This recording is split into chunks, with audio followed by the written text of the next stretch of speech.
la comprensión lectora y su implicancia en la resolución de problemas matemáticos para el nivel primario. Las matemáticas, como la lectura, son fundamentales para el desarrollo intelectual de los niños. Les ayuda a ser lógicos, a razonar ordenadamente y a tener una mente preparada para el pensamiento, la crítica y la abstracción. Sin embargo, sabemos que en el Perú, a lo largo de su historia, esto ha representado un foco de atención, ya que el rendimiento en las evaluaciones internacionales indican que nuestros estudiantes presentan diferentes dificultades, ¿no? Actualmente, la mayoría de las instituciones educativas está llevando bajo una transición que estamos haciendo hacia el nuevo currículum, bajo el enfoque por competencias. Esto involucra el desarrollo de competencias tanto genéricas como las que en el área de matemática se tienen que desarrollar, ¿no? Bueno, entre muchos de los factores que se observa en este aprendizaje de las matemáticas, vemos que uno de los problemas que ellos presentan es cuando tienen que leer, ¿no?, los textos que genera esta disciplina. Muchos de ellos, muchas de estas dificultades también están siendo originadas por los propios docentes, ya que al redactar, al indicar los problemas, al escribirlos, genera en los estudiantes la poca comprensión. Vamos a ir analizando diferentes problemas, ¿no? Aquí tenemos, por ejemplo, una estudiante que se siente frustrada, ¿no? Muchas veces en nuestras aulas encontramos este tipo de situación, ¿no? Ella, obviamente aquí, por ejemplo, esta niña, no encuentra la estrategia o el instrumento para resolver los problemas matemáticos. Esto genera, pues, en ellos ansiedad, frustración, ¿no? Y como les mencionaba, ¿no?, muchos de estos problemas a veces están originados también porque los docentes, profesores, no damos las indicaciones o no enfocamos el problema de manera real, ¿no? Por ejemplo, aquí hay una caricatura donde se ve, pues, que la maestra encuentra hay una relación entre los cubitos y las esferas, los círculos pequeños, las pelotitas, y ella tiene una estrategia, ¿no?, para emplearlo, pero en realidad los estudiantes no están comprendiendo, ¿no? Entonces el niño, por ejemplo, dice, pero ¿qué dice, no? Bueno, trata de explicarnos, dice de manera fácil, el doble de 3, ¿no? Entonces, sin embargo, la docente ha empleado de alguna manera una estrategia que para ellos no para todos es fácil comprenderlo, ¿no?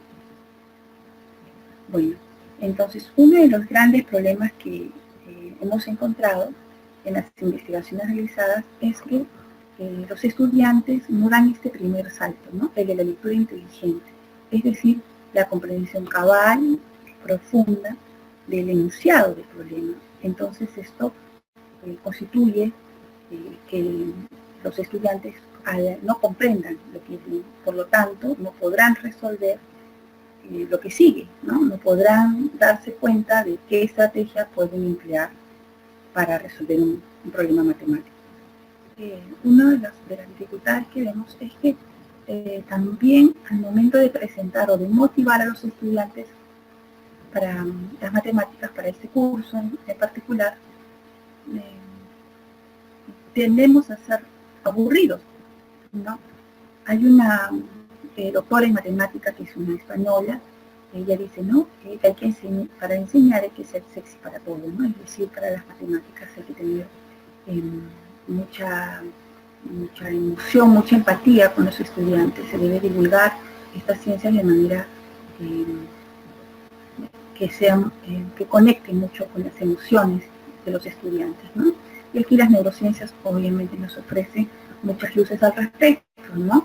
Nos dice que para que haya en realidad un canal correcto de aprendizaje se debe conectar esta con las situaciones reales o con que generen emociones en ellos, ¿no? Que haya movimientos, juegos, actividades lúdicas, ¿no? Aquí, por ejemplo, vemos otro punto, ¿no?, en el cual se trata de trabajar el razonamiento, es decir, el cerebro, se trata de desarrollar esta parte, pero no necesariamente la memoria, que también es útil. Pero el problema que nosotros tenemos es que, por ejemplo, enseñamos a memorizar, no a sacar conclusiones, ¿no? No sabemos, por ejemplo, digamos que los estudiantes aprenden a resolver problemas de paporreta, es decir, estamos entrenando a los niños para determinadas operaciones matemáticas, es decir, enseñamos un problema y luego hacemos 10 muy parecidos a estos. Entonces creemos que el estudiante ha adquirido tal competencia, pero eso no es real. Lo que estamos haciendo es simplemente que el estudiante resuelva problemas muy parecidos, que es decir, que utilice la memoria, pero no el razonamiento, de tal manera que si tú inviertes algunos datos de ese problema, entonces los estudiantes no podrán realizar correctamente las operaciones y encuentran dificultad y se pierden. Entonces, ese es el caso de por ejemplo, muchas escuelas preuniversitarias en las cuales hace algunos años atrás, cuando todavía no se trabajaba por competencias, se dejaba justamente estos planteamientos, ¿no? Estos tipos de problemas de preuniversitarios, ¿no? De academia, en el cual los estudiantes debían repetir ejercicios muy parecidos, 50, 30 o más de estos problemas, ¿no? Y cuanto mayor entrenamiento tenían, entonces se creía que el estudiante era bueno para las matemáticas, pero en realidad sabemos que esto no es así, ¿no? Lo que estamos enseñando simplemente es que él pueda resolver o pueda estudiar para un examen, es decir, para ir aprobando las materias, pero no para que él luego las pueda utilizar en su vida cotidiana, ¿no? Y lo que converso siempre con los docentes es que en realidad el gran problema que tenemos nosotros es que enseñamos a los estudiantes situaciones que en realidad no ocurrirán, ¿no? Entonces ponemos ejemplos que incluso para ellos no, de alguna manera, no son relevantes, no son significativos, ¿no? Y dejamos muchos de estos tipos de problemas y el estudiante entonces se encuentra muchas dificultades en resolverlos, ¿no? Entonces, no basta, como les decía, solamente que el alumno pueda sacarse 20, ¿no? Que el alumno apruebe las matemáticas, ¿no? Darle todas las herramientas, problemas a los chicos fáciles de alguna manera para que ellos puedan resolverlos y nosotros pensemos que estamos enseñando, ¿no? Correctamente, pero no solamente hay que trabajar de esta manera, sino que hay que además trabajar la parte anímica de los estudiantes, es decir, la inteligencia emocional. Debemos evitar que los chicos se bloqueen o que vean las matemáticas como hasta con miedo, ¿no? Y cuando hacen unas diapositivas atrás, justamente les decía que hay que ser un poco apasionados, un poco fuera a lo mejor de lo común para enseñar las matemáticas. Seguramente ustedes observan algún perfil de los maestros que enseñan matemáticas, ¿no? Muchos de ellos son rígidos, a lo mejor se dedican mucho tiempo a su materia, ¿no? Pero hay que salir, como les decía, hay que ser una especie de, siempre digo, como un encantador de serpientes, ¿no? Algo que logremos que en ellos en realidad se generen situaciones alegres, emocionantes, ¿no? Que planteemos, más adelante veremos algunas estrategias que nos podrían ayudar a enamorar a nuestros estudiantes, ¿no? A que a ellos les gusten las matemáticas, que lo vean como algo sencillo, que no representen para ellos un tema de miedo, ¿no? O de bloqueo, ¿no? Incluso nosotros debemos de cambiar también esta cultura que a veces impartimos en las aulas, en las cuales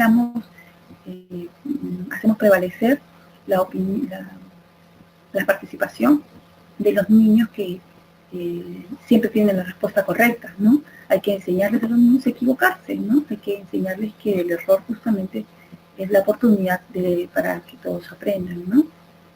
Y obviamente en cuanto a los problemas matemáticos también, ¿no? Cuanto más se puede fallar, es mayor, digamos, el aprendizaje, ¿no? Se les va a quedar mucho más en ellos, ¿no? en su mente.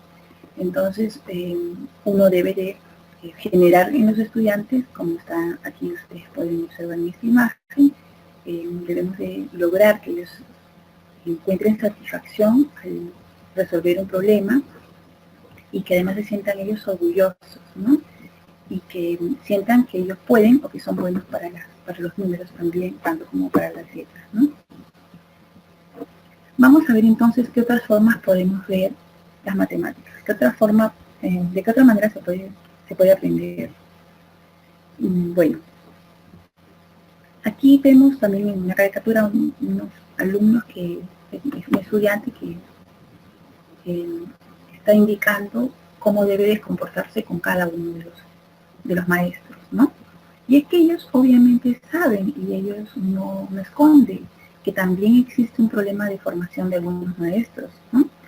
Algunos son, por ejemplo, ingenieros, algunos docentes entran a esta carrera con, de alguna forma invitados desde otras profesiones, ¿no?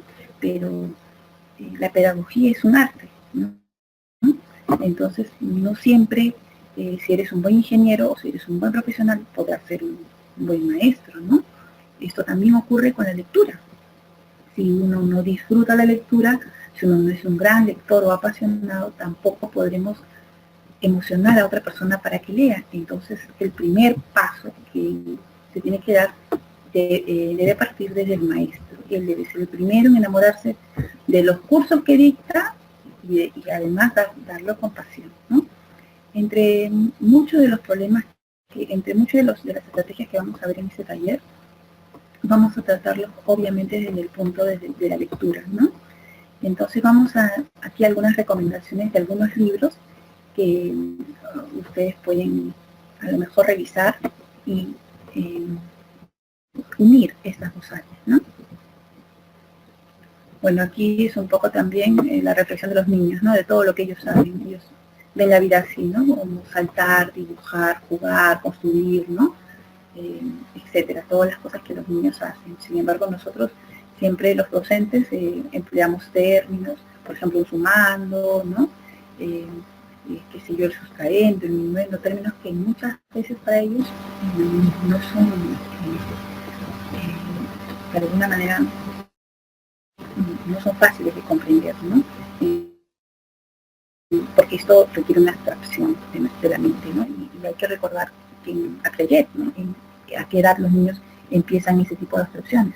Entonces, no digo que no se enseñe, por ejemplo, que la suma tiene diferentes términos y cada uno de ellos tiene un nombre, sino que debemos de emplear estrategias, en este caso, por ejemplo, para que los niños puedan memorizar, por decirlo así, algunas cosas como la ortografía, ¿verdad? La ortografía tiene que, una parte tiene que ser reflexiva y otra parte también debe de emplear la memoria. Es un poco el caso de las matemáticas también, ¿no? Cuando se habla de conceptos muy abstractos, obviamente debemos llamar a la memoria, y cuando tengamos que jugar o hacer situaciones que están más relacionadas a la vida cotidiana, llevaremos al estudiante hacia la parte reflexiva.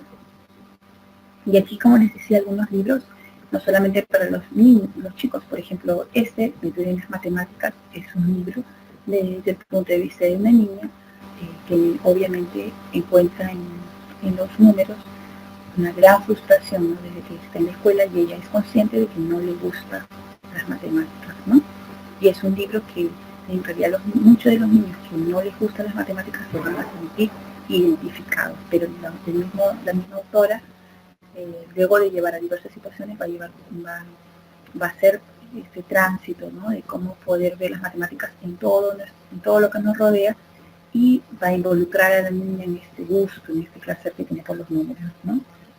Y así hay otros que son para un poco más grandes, por ejemplo ¿no? Malditas Matemáticas, Alicia en el País de los Números, El Fantasma que odiaba las matemáticas, y que es La vida es matemática, es más para los docentes, ¿no?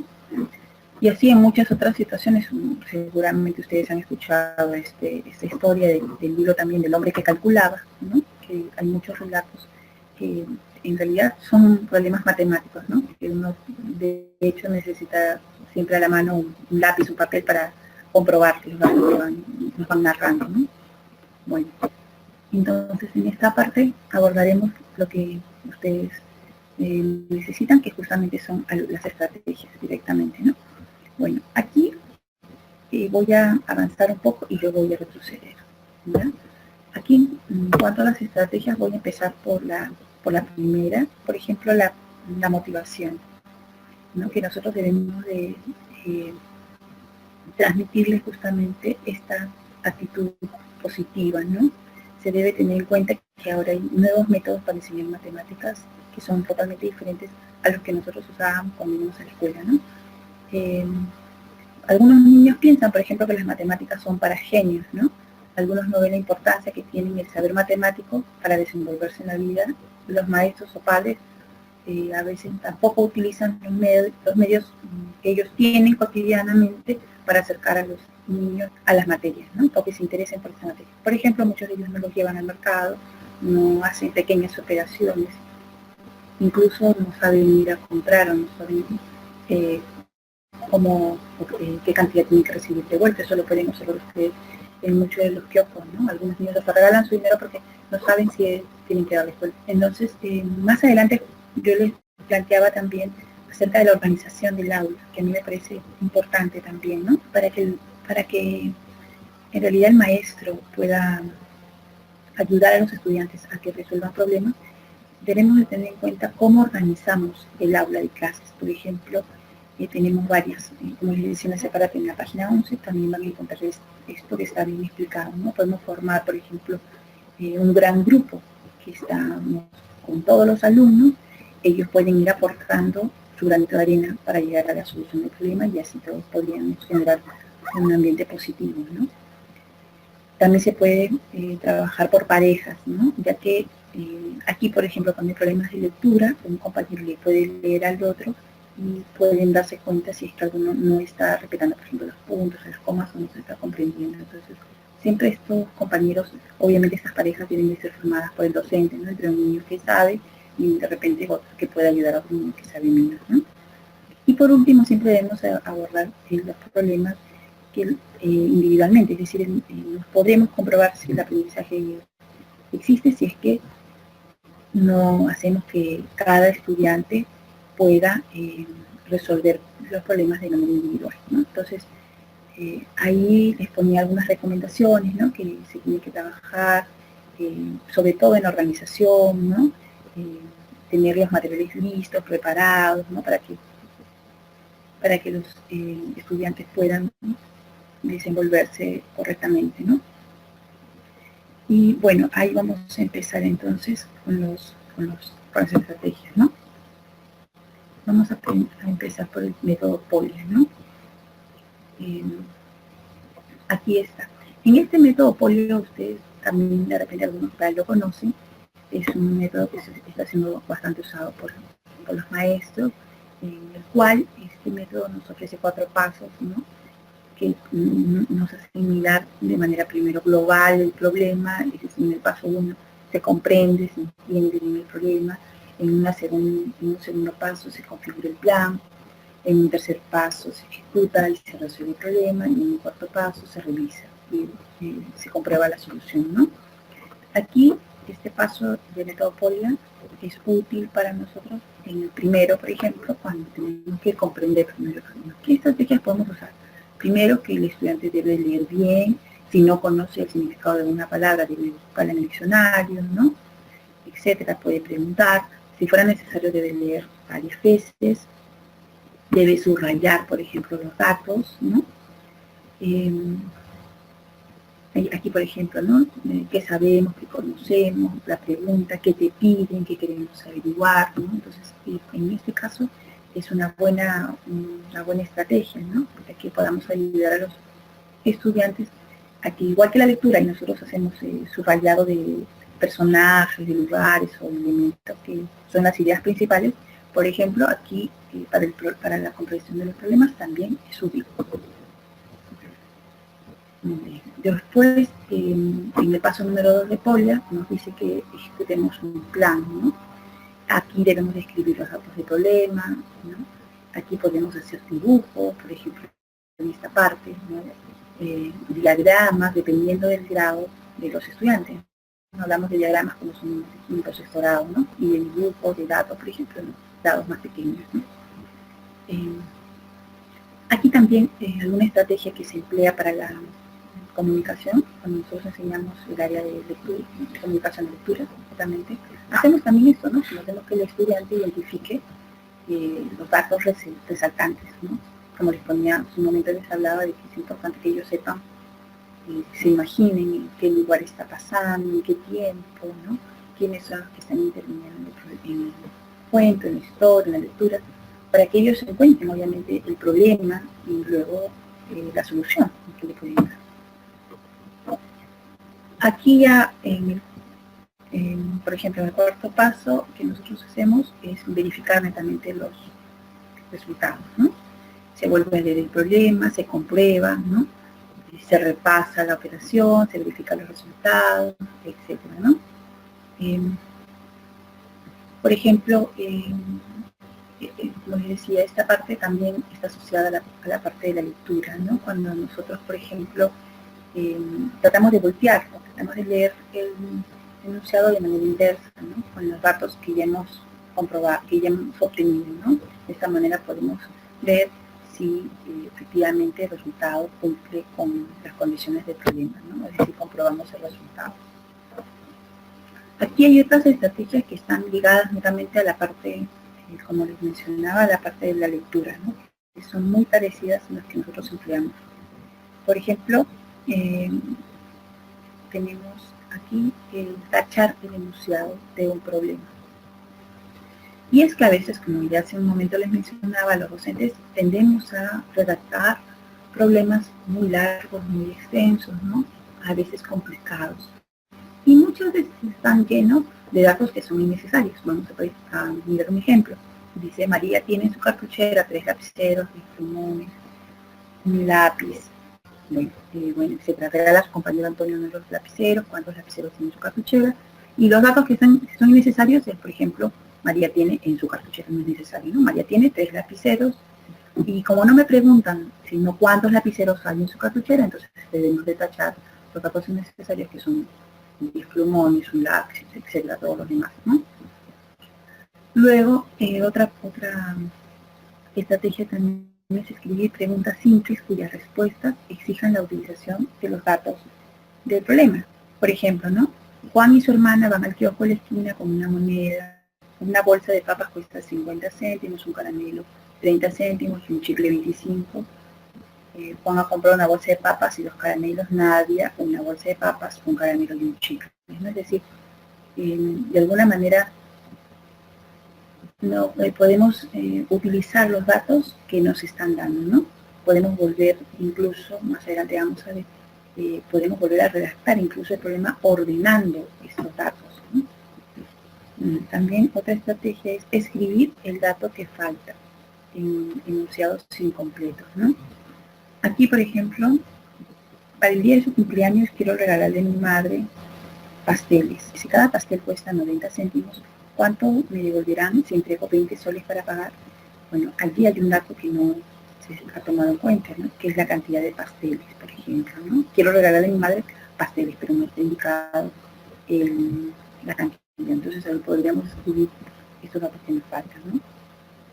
Luego podríamos resolver problemas en los que esto, por ejemplo, este tipo de planteamientos nos puede ayudar a que los estudiantes tengan mucho más confianza en ellos, ¿no? Y podemos trabajar más su autoestima. Por ejemplo, si decimos, por ejemplo, en algunos problemas donde la pregunta esté incluida en el problema, o sea, que sea uno de los datos del mismo, o en los que la pregunta no tiene sentido, no tener relación con los datos que aparecen en el enunciado. Por ejemplo, para ir de mi casa al colegio tengo que andar aproximadamente 2.580 metros en 35 minutos, a qué distancia el colegio se encuentra en mi casa, ¿no? Si ya arriba le hemos dicho que tiene que andar 2.580 metros, ¿no?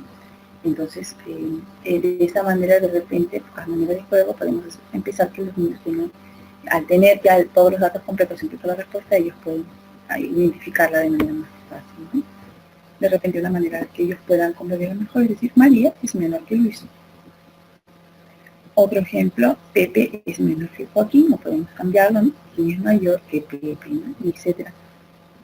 Hay un montón de ejercicios que ustedes pueden empezar a plantear con los estudiantes, ¿no? Entonces, otra de las estrategias también es volver a redactar de repente algunas frases porque nosotros, pero en este caso, porque no se comprenden, ¿no? Por ejemplo, a veces como les decía al principio, los docentes al redactar el problema, muchas veces lo hacen complicado, ¿no? Por ejemplo, hay una forma de redactar que está en la página número 15 que dice jugando, Luis le ganó seis figuritas, escribamos a Lucía, ¿no? Entonces una manera más sencilla para que ellos puedan comprender lo que es Lucía perdió 6 figuritas jugando con Luis, ¿no? Entonces es una manera más sencilla, de alguna manera, que ellos puedan hacer. Así, otras estrategias podemos ver, por ejemplo, cuando los docentes pueden utilizar las mismas historias, por ejemplo, que están leyendo del plan lector que ustedes llevan en la escuela, o cuentos que ustedes pueden traer y pueden cambiarlos, ¿no? Por ejemplo, el cuento de la Caperucita Roja, que es muy conocido por los estudiantes, ¿no? Cuando se quiere enseñar distancias, por ejemplo, se puede aplicar esto de poner los personajes, ¿no? Personajes como Rapunzel, la Cenicienta, etcétera, que a ellos les genera cierto gusto, ¿no? Cierto cariño por estos iconos. Entonces, nosotros los podemos emplear ya utilizando un planteamiento de los problemas matemáticos, y ello sería un poco más significativo porque lo conocen estos personajes, ¿no? Otra forma también, como les decía, aparte de utilizar los cuentos de plan lector, es emplear títeres. Cuando los niños tienen que representar los problemas, es mucho más fácil porque ellos, dependiendo del primer, segundo y tercer grado, todavía son muy concretos, entonces necesitan tocar o palpar el problema. Eso lo pueden hacer cuando ellos juegan, por ejemplo, con los títeres, que cada uno puede representar un problema o un dato dentro del problema, ¿no? Muchas de otras estrategias es emplear también situaciones de la vida cotidiana, ¿no? Por ejemplo, utilizar el tema del mundial, el tema de, por ejemplo, las tiendas, que es un juego que les gusta mucho a los niños, ¿no? Montar pequeñas tiendas en la escuela, donde ellos puedan jugar a la hora de recreo con billetes, ¿no? Que puedan fabricar y puedan resolver, ¿no? Otras estrategias que se pueden usar también y que pueden ayudar, ¿sí?, para que los estudiantes se interesen, sobre todo, ¿no? La primera parte, como les decía, es sobre todo generar un ambiente positivo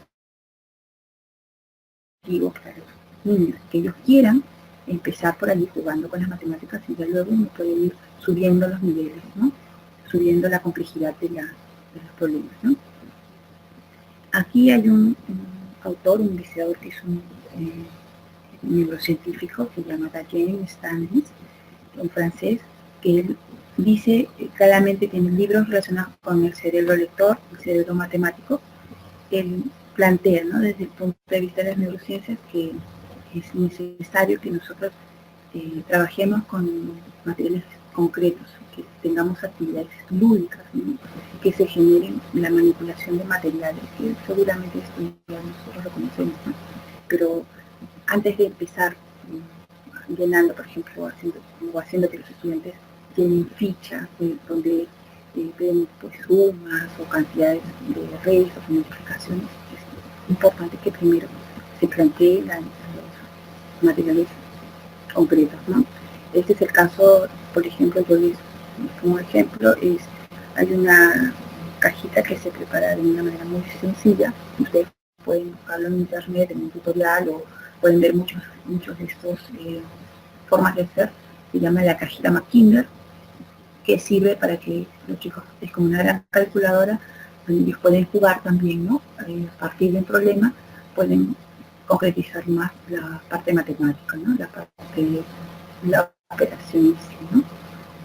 Entonces, Dayen también indica que algunos juegos nos pueden servir, por ejemplo las cartas, ¿no?, para las sumas, por ejemplo el ajedrez para el desarrollo del razonamiento, el cálculo mental, ¿no?, tanto para la memoria, para la abstracción y para la concentración, ¿no?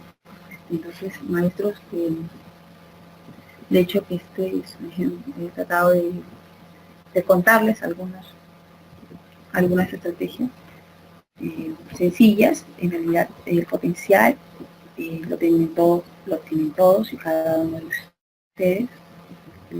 Les invito a que revisen algunos links, algunas páginas de internet que les pueden ayudar justamente, que ustedes se inspiren un poco en la creación de materiales, que es indispensable para que ellos puedan trabajar, ¿no?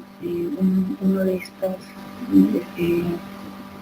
Uno de estos materiales que acabo de utilizar, por ejemplo, en las aulas es los spinners, ¿no? Estos spinners que son juguetes para los niños, también tienen un uso pedagógico. Por ejemplo, para el cálculo mental, que ellos les gusta mucho, ¿no? A medida que el spinner va rodando, los estudiantes pueden, en esa cantidad de tiempo, pueden resolver problemas matemáticos. Por ejemplo, sumas, restas, multiplicaciones, dependiendo del grado, ¿no? Entonces ellos se van midiendo y van midiendo el tiempo, pero es de una manera divertida, ¿no? Solamente porque la maestra le pone determinado tiempo para que haga el cálculo mental, ¿no? Sino porque él mismo se reta. Esto genera, como les digo, mucha emoción y genera también un gusto, ¿no? Y un placer por estas actividades. Eso también lo pueden encontrar ustedes, el plan de Spinner, uso pedagógico, lo buscan en Google, lo buscan hay una aplicación que se llama Pinterest y ustedes pueden entrar allí y buscar muchos recursos, nos pueden ayudar en nuestra labor, ¿no? Básicamente, como les decía, es un poco de utilizar los recursos que nosotros tenemos en el aula, ¿no? Y darles o buscarles siempre un uso pedagógico. Entonces, ha sido para mí un gusto poder compartir con ustedes este pequeño taller virtual